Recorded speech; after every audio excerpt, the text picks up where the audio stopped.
नमस्कार, सक्षत कार्यक्रम में आपका स्वागत है। मैं श्री गोपाल नारसन। आज हम चर्चा करेंगे नारी शक्ति की, आंगनवाड़ी कार्यकर्त्रियों की, जो ग्रास रूट पर काम करती हैं। और सबसे बड़ी बात यह है कि 0 से 6 वर्ष तक के जो बच्चे हैं, उनका जो प्री स्कूल की जो स्थिति है, यानी उनका स्वास्थ्य, उनका पोषण, वो सब जिम्मेदारी आंगनवाड़ी कार्यकर्त्री निभाती हैं। और उत्तराखंड के अंदर उत्तराखंड राज्य आंगनवाड़ी कर्मचारी संघ के रूप में सक्रिय है ये आंगनवाड़ी कार्यकर्त्रियां, और अपने अधिकारों के लिए संघर्ष भी कर रही हैं। आज हमारा सौभाग्य है कि इस कर्मचारी संघ की जो महामंत्री हैं श्रीमती सुशीला खत्री जी, वो आज हमारे साथ यहाँ पर स्टूडियो मौजूद हैं। आपका बहुत बहुत स्वागत है। और मैं पूछना चाहूँगा कि आप पिछले 18 वर्षों से आंगनवाड़ी कार्यकर्त्री के रूप में काम करती हैं। सर, आज की जो वर्तमान स्थिति है उसे देखते हुए तो मानदेय बहुत कम है। इससे तो कोई भी आंगनवाड़ी संतुष्ट नहीं है जी, क्योंकि महंगाई बढ़ती जा रही है, लेकिन मानदेय बहुत कम है और इसमें किसी भी मतलब महिला का परिवार नहीं चल सकता।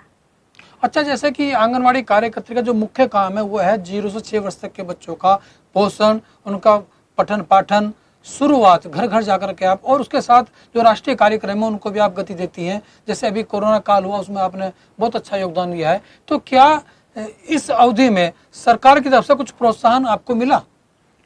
नहीं सर, आंगनवाड़ियों ने कोरोना काल में बहुत काम किया। जो भी सरकार से गाइडलाइन आई है और ज़मीनी स्तर पे आंगनवाड़ियों ने पूरी ईमानदारी के साथ निर्वाह किया अपने कार्य का। लेकिन पिछली सरकार में जब ये हमारे देवेंद्र रावत जी थे तो इन्होंने घोषणा की थी कि 10,000 रुपये प्रोत्साहन राशि मिलेगी आंगनवाड़ियों को, लेकिन आज तक मतलब उनके बाद 2 मुख्यमंत्री और आ चुके हैं, लेकिन अभी तक मैं पूछना चाहता हूँ आपको कि आपकी जो डिमांड है मुख्य रूप से वो है कि आपको राज्य कर्मचारी घोषित किया जाए। इसके लिए आप संघर्ष भी कर रहे हैं, कई बार आंदोलन भी हुए हैं, तो क्यों नहीं आपकी डिमांड पूरी हो रही? सर, इस बारे में तो हम अनेकों बार प्रयास कर चुके हैं, लेकिन अभी तक सफलता नहीं मिली है।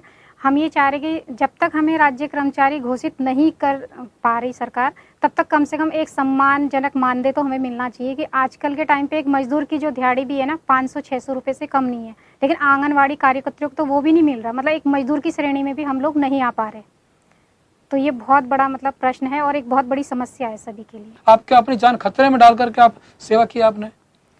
सर, बिल्कुल सही बात है कि सरकार की तरफ से जो हमें मिलना चाहिए था एक सुरक्षा, वो नहीं मिल पाई है।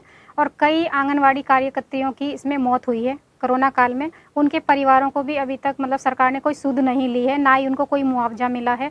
और हम ये चाहते हैं कि जिन आंगनवाड़ी कार्यकर्तियों की डेथ इस कोरोना काल में हुई है, तो सरकार कम से कम उनके परिवार को वो जॉब दे। जो कोरोना योद्धा के रूप में उनको डिक्लेयर किया जाए, उनको जो और कर्मचारी हैं उन्हीं के अनुरूप उनको सुविधा दी जाए। नहीं सर, उसमें हमने बोला है सरकार से, और माननीय मंत्री जी हमारी जो रेखा आर्या जी है, उन्होंने भी आश्वासन दिया था कि मतलब उनको सुविधाएं मिलेंगी। सर, संघर्ष जरूर करेंगे। और अब चुनावी वर्ष भी है, तो अगर सरकार जल्दी से महिलाओं के बारे में कोई निर्णय नहीं निकालती, हमारे मानदेय में वृद्धि नहीं करती, और जो भी हमारी समस्याएं हैं, हमने मांग पत्र माननीय मुख्यमंत्री जी को दिया है अभी कुछ टाइम पहले ही, अगर वो अपनी गंभीरता से इसमें विचार नहीं करते तो फिर मजबूरन होके आंदोलन का रास्ता हमारे पास बचता है, और फिर मजबूरन होके हमें सभी महिलाओं को सड़कों पर उतरना पड़ेगा, आंदोलन करना पड़ेगा। तो ये तो खामियाजा भुगतना पड़ेगा ना सरकार को चुनावी वर्ष में। मैं आपको बार बार कह रही हूँ कि 40,000 आंगनवाड़ी कार्यकर्तियाँ हैं, और आंगनवाड़ी कार्यकर्तियों की केवल अपने ही घर में नहीं पकड़ है, बल्कि अपने क्षेत्र में भी पकड़ है। तो कहीं ना कहीं आने वाली टाइम पे सरकार को नुकसान तो भुगतना पड़ेगा, अगर वो बिल्कुल अभी समय रहते हो, अगर वो चेते नहीं तो।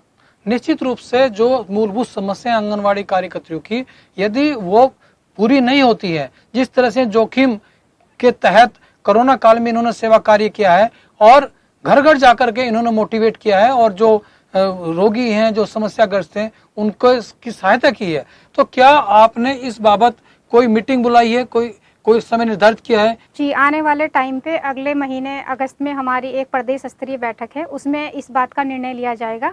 और अभी 15 दिनों के अंदर यही रणनीति है कि हम एक बार माननीय मुख्यमंत्री जी से मुलाकात करें, फिर से एक बार अपना मांग पत्र उन्हें दें और अपनी समस्याओं की तरफ उनका ध्यान आकर्षित करें, और उसके बाद फिर हमें बाध्य होकर सड़कों पर उतरना पड़ेगा और धरना प्रदर्शन करना पड़ेगा। ब्रेक के बाद फिर से आपका स्वागत है। आज हमारे साथ, जैसे मैंने पहले बताया कि उत्तराखंड राज्य आंदोलन जो आंगनवाड़ी कार्य कर्मचारी संघ है उसकी प्रदेश की महामंत्री सुशीला खत्री जी हमारे साथ हैं और हम चर्चा कर रहे थे आंगनवाड़ी कार्यकर्तियों को लेकर के, उसके भविष्य को लेकर के और उनकी समस्याओं को लेकर के। और जैसे कि आंगनवाड़ी कार्यकर्त्री हैं खुद सुशीला जी 18 साल से आंगनवाड़ी कार्यकर्त्री हैं, लेकिन इनका प्रमोशन नहीं हो पा रहा है। प्रमोशन क्यों नहीं हो रहा है? क्योंकि सरकार ने बाउंड कर दिया है कि 45 वर्ष से ऊपर के लोगों का प्रमोशन नहीं करेंगे।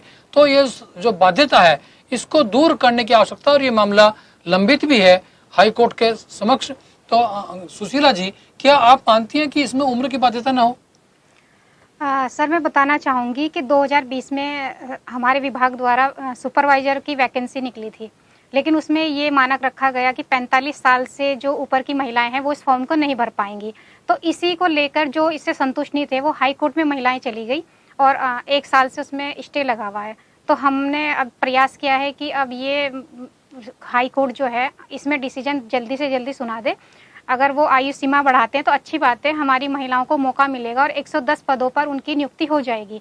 अगर वो हाई कोर्ट नहीं आयु सीमा को नहीं हटाती हाई कोर्ट, तो स्टे को खारिज कर दिया जाए और जिन बहनों ने फॉर्म भरे थे 2020 में उनकी नियुक्ति जल्दी से जल्दी हो जाए, क्योंकि चुनावी वर्ष है और फिर आचार संहिता लागू हो जाएगी तो भर्ती प्रक्रिया नहीं हो पाएगी। तो इसलिए हमारा प्रयास है कि हाई कोर्ट इसमें जल्दी अपना कोई निर्णय ले ले। नहीं, तो क्या आप नहीं मानती कि जो आंगनवाड़ी कार्यकर्त्री हैं उनका प्रमोशन आंगनवाड़ी कार्यकर्त्री दोबारा से रीनियुक्ति क्यों होती है? दोबारा नियुक्ति करने की जरूरत क्या पड़ रही है? आंगनवाड़ी कार्यकर्त्री 10 साल हो गए, उसको सुपरवाइजर बना दो, जिसको 10 साल सुपरवाइजर हो गए उसको फिर अगला पद दो। तो प्रमोशन की प्रक्रिया विभागीय स्तर पर होनी चाहिए थी, न कि उसमें उम्र की बाध्यता के हिसाब से। सर, ये पहले से ही मतलब जो मानक है या जो शासनादेश है सुपरवाइजर के लिए, तो ये पहले से ही चला आ रहा है। तो क्या आपके कर्मचारी संघ ने क्या इसकी डिमांड नहीं की कि इस तरह की व्यवस्था हो? सर, हमने बोला है कि जब एक बार नियुक्ति हो गई है और 10 साल इन्होंने एक्सपीरियंस का मांगा है तो इसको वैसे ही ले लिया जाए, लेकिन विभाग ने बोला है कि वो बिना उसके जियो के आधार पे ही सब काम करेंगे, बिना शासनादेश के मतलब अलग से वो कुछ भी नहीं करेंगे। और फिलहाल ये समस्या भी है कि ये अपने आप को राज्य कर्मचारी घोषित कराना चाहती है। तो इन ज्वलंत मुद्दों पर ऊंट किस पर बैठेगा? क्या ये आंदोलन इनका जारी रहेगा या सरकार इनकी मांगों पर झुकती है? ये तो समय बताएगा। आपका बहुत बहुत स्वागत, आप यहाँ पर आई और आपने हमसे बात की। फिर हम किस शख्सियत से बात करेंगे, तब तक ले जय हिंद, जय भारत, नमस्कार।